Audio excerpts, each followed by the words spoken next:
currículo do jornalista Luiz Eduardo Oliva há um momento muito importante, o da sua passagem pela cidade de Florianópolis, capital do estado de Santa Catarina, quando Oliva foi fazer mestrado em administração universitária.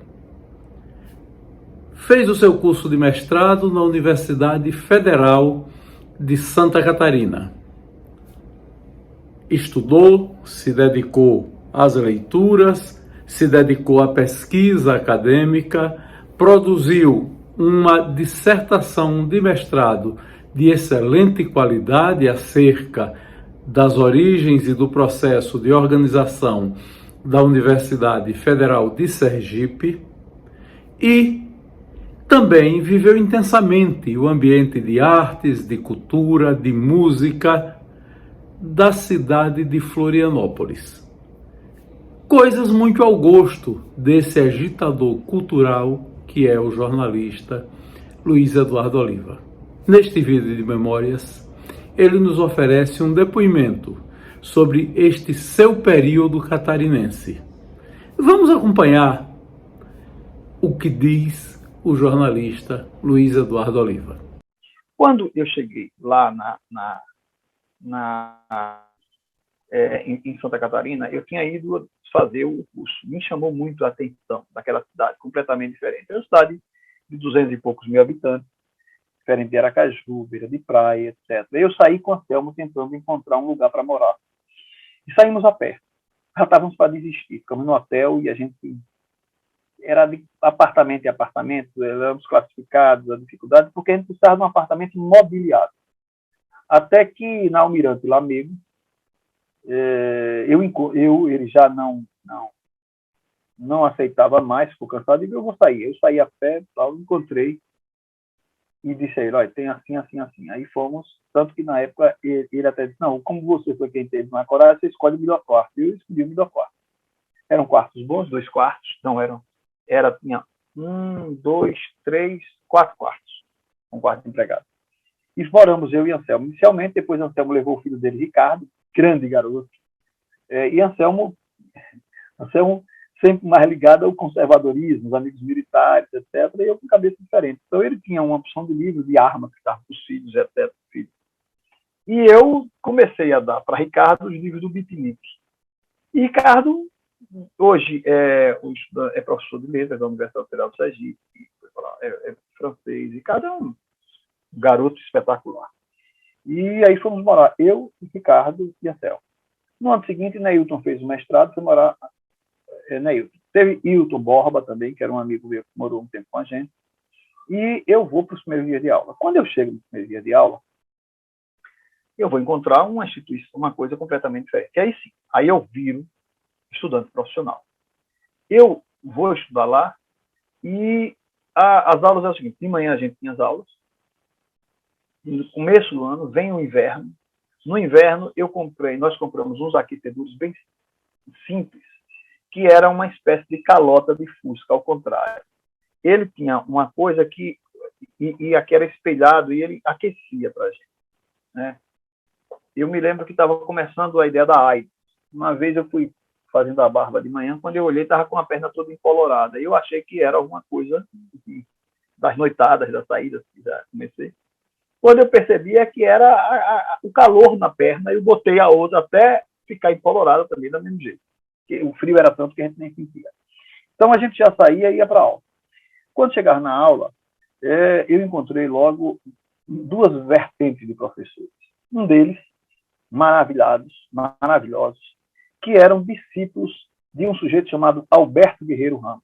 Guerreiro Ramos era um baiano, que foi estudar nos Estados Unidos e foi para a Fundação Getúlio Vargas, se apaixonou por Santa Catarina e foi morar em Santa Catarina. E era a grande estrela do curso de administração. Era um grande sociólogo, ele era extremamente destacado e morreu eu cheguei em 85, ele morreu em 84, parece. E os discípulos deles eram encantados porque ele levou uma nova teoria sociológica chamada a teoria dos delimitadores dos sistemas sociais. Eles estudavam visões alternativas do mundo que estavam muito relacionados ao início do movimento ecológico, inclusive. Esses delimitadores de sistemas sociais, ele tinha alguns livros básicos. Por exemplo, ele tinha As Paixões e o Interesse, de Albert Hirschman, A Sociedade contra o Estado, de Pierre Clastres, O Homem Unidimensional, de Herbert Marcuse, O Negócio é Ser Pequeno, daquele outro menino, aquele outro, A Grande Transformação, esqueci agora o nome do autor, aquele outro autor, Von Bright, um grande economista americano, Eric, não sei lá, Von Bright. Então, esses caras, eles, na área da administração, eles vinham com a visão sistêmica e eles buscavam dizer que o mundo, ou ele se delimitava, é por isso que chamava de delimitadores de sistemas sociais, ou era incabível a explosão que existia. Então, eles partiam até do universo de quanto maior, mais difícil era dos controles sociais. O tanto que nos livros era um negócio a ser pequeno. E atacavam muito o enclave de mercado, que é uma expressão que eles usavam. Do outro lado, você tinha os administrativistas mais ferrenhos, que era o Clóvis Machado, era um deles. E eu cheguei nesse encantamento. E logo eu me transformei, inegavelmente, um dos melhores alunos. Eu era um aluno, aí sim, aí eu posso dizer que virei um grande aluno. Eu era um aluno nota A, porque eu só tinha que estudar. Eu acordava e ia para a aula. Da aula a gente almoçava no campus. Do campus eu ia para a biblioteca. Da biblioteca eu ficava até 10 horas da noite. Da biblioteca eu saía e ia para casa e tinha um bar chamado Telhado, que ficava perto de casa, que eu ia jantar. E de lá ia dormir. No outro dia, o ciclo era o mesmo. Na biblioteca, era uma biblioteca fantástica, maravilhosa. Claro que você não tinha ainda a internet começando, não tinha nada disso ainda. A internet não existia. As pesquisas eram feitas na base. Eu comecei a estudar, inclusive, a primeira vez que eu estudei alguma coisa de computador foi naquele curso da Fundap, que eu falei para você. Era o sistema DOS ainda. Você tinha que saber o modelo para como dominar. Mas para mim era um terror, porque eu não sabia como é que era. Computador pessoal, nem lembrar. O disquete, ele era metade de um livro desse. Ele era uma coisa enorme, assim. Aí a gente tinha esse disquete. E aí eu ia para a biblioteca. E tinha um colega meu chamado Haroldo Jataí de Castro. Haroldo Jataí de Castro, ele era do Amazonas. Ele era divertidíssimo. Logo ele apelidou Anselmo de Coronel. Então, tudo era do Exército. E o apelido de Anselmo era Coronel. Eu mesmo, aconteceu um fato interessante. Não tinha polícia militar feminina em Sergipe. E logo tinha a polícia militar já de lá de Santa Catarina. E tinha uma menina, Heloísa, que era sargento, morava no mesmo prédio que eu, ela e outras meninas. E a gente começou a se frequentar, ficamos amigos dessas meninas, eu comecei a namorar com ela, essa menina. Eu achava o máximo. Me parecia que estava na Segunda Guerra Mundial, aquelas mulheres, quando ela vinha, eu beijava ela de farda, aquela coisa romântica daquele filme. E Anselmo, o apelido de Anselmo, que o menino botou, era do Coronel. Rapaz, essas meninas, quando chegavam, que Anselmo, uma vez ela me chamou de farda, foi lá em meu apartamento, que era morar no mesmo prédio, foi lá para acertar para a gente sair de noite, e ela foi direto para lá. Não tinha, às vezes não era o interfone, tinha telefone celular, não. Quando ela chegou, que eu abri, eu estava estudando de bermuda, que eu abri, eu disse, entra, não, é só para avisar. Quando veio, o Anselmo viu que alguém tocou e veio lá. Quando o Anselmo veio com a caneta na mão, que estava estudando, que ela avistou o Anselmo, ela se perfilou e bateu continência para o Anselmo. Por quê? Porque ela achou que ele era coronel aposentado, coronel reformado do Exército. E eu ri que me acabei com essa continência dela que bateu para o coronel, que não era coronel. E o Haroldo Jataí de Castro, então, ele era divertidíssimo. Esse Haroldo, ele, que vai do Amazonas, a gente ia para a biblioteca. Na biblioteca, a biblioteca é maravilhosa.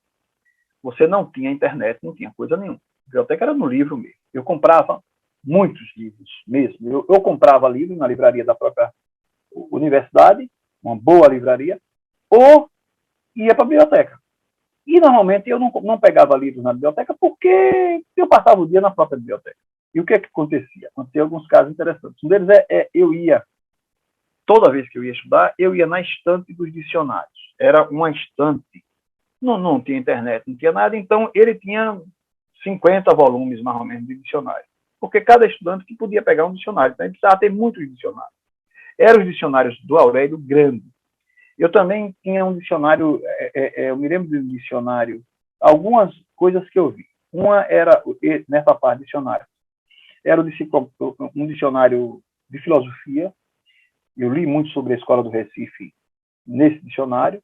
Tinha a enciclopédia dos municípios brasileiros. Eu tive a honra de abrir para ler meu pai, porque para mim era bacana. Eu abria, pegava a enciclopédia dos municípios para ler os verbetes dele. Estava lá João Olívio, eu brincava com meus colegas todos. Aqui, ó, meu pai está aqui. Então, meu pai, o nome dele estava lá nessa biblioteca, né? Os verbetes do livro Enciclopédia dos Municípios, 1959. E os dicionários, eu fazia o seguinte, Jorge, toda vez que eu pegava um dicionário para ler, a primeira coisa que eu fazia, dicionário grandão, eu ia lá na parte riachãoense. Aí, quando eu abria riachãoense, tem dois, tem Riachão do Jacuípe e Riachão do Dantas, Sergipe. Em Riachão do Dantas, eu pegava o marca-texto, que já existia, grifava e fazia um vandalismo escrito. Ao lado, eu botava terra boa, aí botava a porção de ácido. Toda vez que eu ia estudar, eu pegava um dicionário. Se já tivesse o terra boa, eu pegava outro. De tal maneira que, quando eu acabei o curso, todos os dicionários, literalmente, da universidade, estavam grifados com riachãoense, terra boa. Então, eu fui fazendo esse curso lá. Foi. Agora, aconteceu muita coisa boa comigo em Santa Catarina. Santa Catarina é um capítulo à parte. Primeiro, eu, logo, fui me afeiçoando do campus, afeiçoando dos locais e saindo para a noite. E saía para a noite e comecei a frequentar um restaurante, que era o restaurante O Telhado, que ficava próximo da minha casa. Eu ia toda noite jantar lá. Quando eu acabei meus créditos, então, aí minha vida ficou assim. Eu fazia o mesmo roteiro, só que eu saía para o telhado e ficava até madrugada, boêmio mesmo. E ia dormir 2 horas da manhã, mais ou menos, acordava mais tarde, porque não tinha o que fazer, tomava meu café e ia ali estudar. Eu tinha que ir para o campus, até 10 horas da noite. Lá, eu conheci um pianista, que era Zequinha, baixinho, excelente pianista, e fui ficando amigo, essa coisa de cultura. E Zequinha, quando descobriu que eu era nordestino, ele disse: meu pai gostava demais dessa música, e tocava Que Nem Giló, de Luiz Gonzaga, com um arranjo meio jazzístico. Se alguém é só por lembrar o amor que um dia a gente perdeu, saudade então assim é ruim, eu tiro isso por mim. Aí ele batia no piano, e isso ficou tão marcante que todas as vezes que eu metia o pé na porta, ele estava tocando o que tivesse. Quando ele me avistava, ele mudava o tom do piano e começava a tocar aquele geló. Então, e essa foi uma grande homenagem. Ao mesmo tempo, se criou-se na Lagoa, lá na Adiante, o chamado Armazém Vieira, que é um grande restaurante. E esse restaurante começou com Luiz Henrique, que era Luiz Henrique, eu acho que era o nome, que era um cara que tinha sido amigo de Laís Minelli, era um cara, foi um dos fundadores da Bossa Nova do Brasil, era uma figura, era um Alcides Mello lá em Santa Catarina. E esse cara morreu no acidente de automóvel logo depois. Eu ainda frequentei o bairro que ele era gerente, e ele morreu no acidente de Kombi. E era uma figura marcante da vida cultural catarinense. Havia as televisões é quem dominava, você não tinha uma área de cultura tão forte, as televisões é quem dominava a cena cultural da cidade. Tinha o SIC, o Centro Integrado de Cultura, que tinha filmes de arte que eu assisti pra caramba, tinha um teatro, peças de teatro, tinha o Teatro Álvaro de Carvalho, que era um teatro maravilhoso. Eu comecei a frequentar exposições também, eu comprei... tem um quadro aqui atrás, que você está vendo aqui, tá. Tem esse grandão, esse pequenozinho aqui, ó. Esse quadro é de Leisa Martins, que é uma artista catarinense. Eu comprei ela, comprei, como é o nome daquele sergipano que pinta os... Marcelo Ribeiro tem muitos dele, aquele que pinta os ex-votos, aquele que morava no Rio de Janeiro. Então eu comecei a frequentar essas galerias de arte. E habituei, já era conhecido. Me arrependo até hoje de não ter comprado um papel, uma gravura de Picasso. Não, minto, de Salvador Dalí. Tinha a autenticação, eram essas gravuras que eram reproduzidas em 100. Tinha 1, 2, 3... como essas gravuras mesmo que o artista grava, faz uma quantidade limitada. Se você comprar o número 23/100, você só tem 100, o número 23. E ele tinha a dele com o certificado e custava o equivalente hoje a... Não era nem tão caro, era mais ou menos R$ 5.000. Era uma coisa assim. Eu tinha o dinheiro na época. Que a mim, não sei se era, podia ser até mais. Eu sei que eu tinha o dinheiro, ia me fazer falta, mas eu me arrependo até hoje de não ter comprado esse Salvador Dalí. De qualquer maneira, eu queria um Salvador Dalí, inegavelmente. Né? Uma coisa. Então, eu comecei a frequentar também as exposições de arte, comprar quadros. E aí, são 5 anos de muita coisa. Arranjei uma namorada que ela fazia teatro, me levou uma vez para uma cidadezinha dela do interior de Santa Catarina, que esqueço o local, e quando eu acordei de manhã cedo, tinha um som de gaita, era o avô dela tocando aquelas gaitas tradicional lá que tinha. Eu quase que era ameaçado por um cara de lá, um namorado dela, que achou que eu estava... Não sei como é que era, e ela me disse que eu tomasse cuidado, aquelas gangues que tinham lá, e lá dessa cidadezinha do interior. Então, foi assim, frequentei a Joaquina, participei dos Hang Loose Pro Contest, que eram os grandes campeonatos de surf, os grandes surfistas do Brasil. Eu comecei a entender, recebia sergipanos que iam para lá, todos eles assistir os campeonatos de surf.